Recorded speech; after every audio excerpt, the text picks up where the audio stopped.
We'll move on to Lynn Kavanaugh, followed by Barry Kent, Carly Ferguson, and Erica Reeder. Good morning. Hello. Good to Thank have you. here. Please go ahead. You have 5 minutes. So thank you, Chair and members of the committee, for allowing me the opportunity to speak about this important issue. My name is Lynn Kavanaugh, and I'm a campaign manager with World Animal Protection Canada.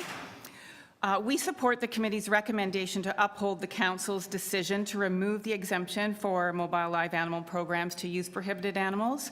And it's also our view that no organization or business should be granted exemption for those programs for reasons already articulated. That is, the animals suffer multiple stresses and fear when used in these programs, and that they have limited educational benefit, as Catherine Sussman explained in detail. I'd like to address 3 points today in response to the committee's report. First, the animal welfare criteria outlined in the report.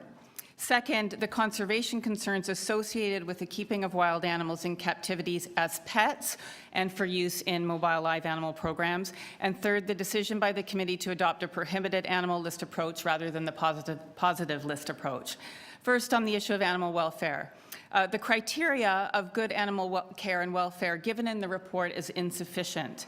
In addition to the factors listed, it's important to meet the animal's psychological and behavioral needs, and I think these should be explicitly stated. So I'm going to refer to the World Organization for Animal Health, or the OIE's definition of good animal welfare, and this is based on the most up-to-date scientific evidence. An animal is in a good state of welfare when he or she is healthy, comfortable, well-nourished, safe, able to express innate behavior, and is not suffering from unpleasant states such as pain, fear, and distress. Animals also require disease prevention, veterinary treatment, appropriate shelter, and nutrition. In short, protecting an animal's welfare means providing for its physical and mental needs. So we encourage the committee to refer to the 5 freedoms in its definition of animal care and welfare when assessing whether an animal's needs can or cannot be met in captivity. And I won't go through those now in the interest of time, but they can be easily accessed online. And in this context, I think it's worth highlighting some of the welfare challenges to keeping wild animals, and these include those that are captive-born. Exotic animals are often acquired as a fad or status pet with little regard for their needs. Their care and needs are often much more onerous and specialized than people can manage. Veterinary care is costly and unaffordable for many owners. The complexity of the animal's needs means it's rare that these can be met even by the most conscientious of guardians. Some exotic animals have long lifespans, and owners cannot usually make a lifetime commitment to them. And so for all these reasons, exotic pets are often neglected or abandoned to shelters or sanctuaries, and their welfare inevitably compromised.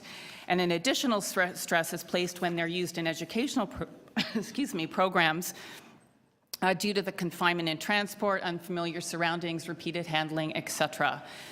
Excuse me. On the note of conservation concerns, I think it's important when we're talking about animals kept as pets or used in education to address these concerns, and that also the trade in wild animals is inextricably linked to animal welfare.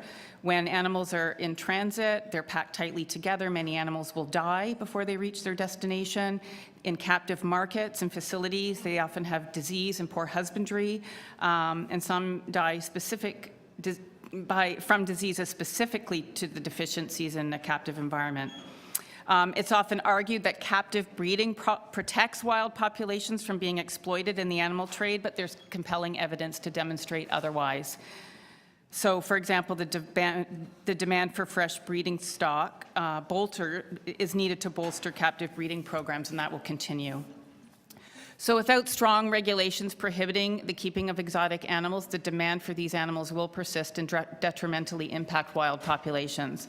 So for reasons of animal welfare and protecting population threats, we support a positive list approach because it's precautionary in nature, and it puts the onus on potential owners and keepers of exotic animals to demonstrate that animal welfare needs can be met and that there's no threat to wildlife population impacts. And it's worth noting, too, that the report doesn't provide information on why a prohibited list was chosen, so we'd recommend that the committee go back and investigate the merits of a positive list before finalizing the decision to go with a prohibited list. And I'd also just like to illustrate by way of example on the wildlife pet trade issue that a recent paper in Biological Conservation investigated the impact of captive breeding farms on wildlife trade and found that they're being increasingly used to launder illegally caught wildlife. Please wrap up. Okay. Yeah, I'll just leave it there then. Thank you. It's gonna give us Any a stat, questions, Councillor Palafleche? I just wanted to thank you very much. And it is the World, it says World's Animal Protection here. That's right. Yeah, World Animal Protection. So we're a global organization and we have an office here in Toronto. So are you kind of like Earth Rangers then? No, so we're an advocacy organization. We don't have animals in our care at all. We're not a shelter. We advocate to change policies that improve animal welfare. Do you get any government funding? Pardon me? Do you get any government? No, we're a charity, registered charity, and it's all through donations and grants. So it's all advocacy? Yes. You don't have any lobbyists or anything like that? You come yourself? You're not using lobbyists on this file? On this particular issue, no. Just me. Do I count as a lobbyist? No. No, you don't. Thank you. Thank you, Councillor Fletcher. Deputy Chair Karichanis. Thank you, Chair. Thank you very much for coming and make the presentation. You said that more consultation is needed.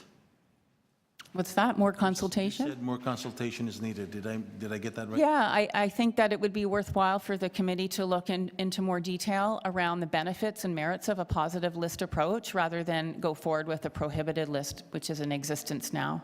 Should we reach out to the schools and the Board of Education, the Toronto Board of Education, and ask the principals, the individual teachers?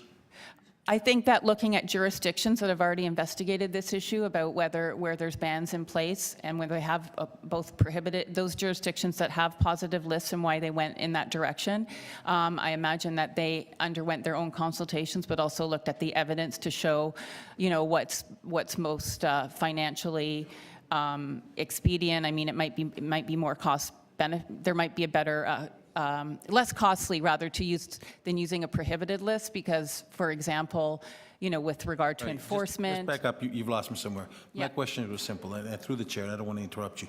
My question is this: do we need to make more consultation among the schools and the teachers before we move in the direction?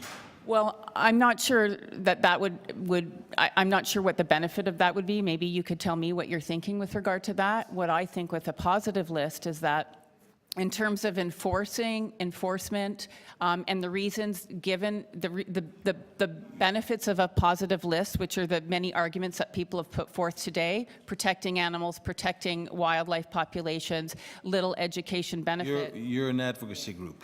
You Yes. advocate for things, and in order to advocate for things, you reach out and get a consensus on how you move forward. You don't just call one or two people, you advocate and you bring a lot of opinions together. For sure. And I think in that that- there's been a number, in the meetings prior to this session, there were a number of people that had put forth a request for a positive list. In the So same I think that, spirit, and so, advocating, and especially advocating for educational purposes, do you believe that we need to do a solid outreach of advocacy to our educational professionals? not necessarily. I think you need to speak to the people that have understanding and experience about the benefits of a positive list versus the benefits of a prohibited list. Look at the science, other jurisdictions that have used All that right. approach Let and me- see what they have come up with. Let me try this a little bit different fashion. How many teachers do you think we should talk to about a positive list of Councillor negative Karichanis. lists if we need? Ms. I just said I don't necessarily think that they're the right group. Well, we need to speak to 10 teachers, 20 teachers, 30 teachers, 40 teachers. I'm not sure You why have we're asked that focused on question already. teachers here. I think that if we speak to other jurisdictions that have already implemented bylaws on this issue, they have done research on the benefits of a positive list and you what the don't- merits are.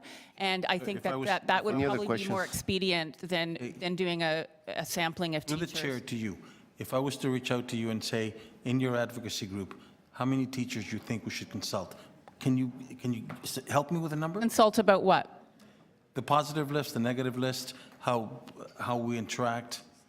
Just give me a number. How many teachers you think we should interact with, if you have an opinion? Yes, I am, and I hope that you'll allow me to do Is, so. But I just need Councillor to, Right to do so, Councillor Councillor Nunziata. I'd Nunziata. like to You understand, should understand. Please, please. I'd like to understand why we're focused on teachers with regard to the positive list versus prohibited list. Then I can better understand. Thank you, ma'am. You have answered that question Thank you. over and over again. Thank Obviously, you. You have no number. Thank you. Any other questions? Thank you for your presentation. Okay, thanks.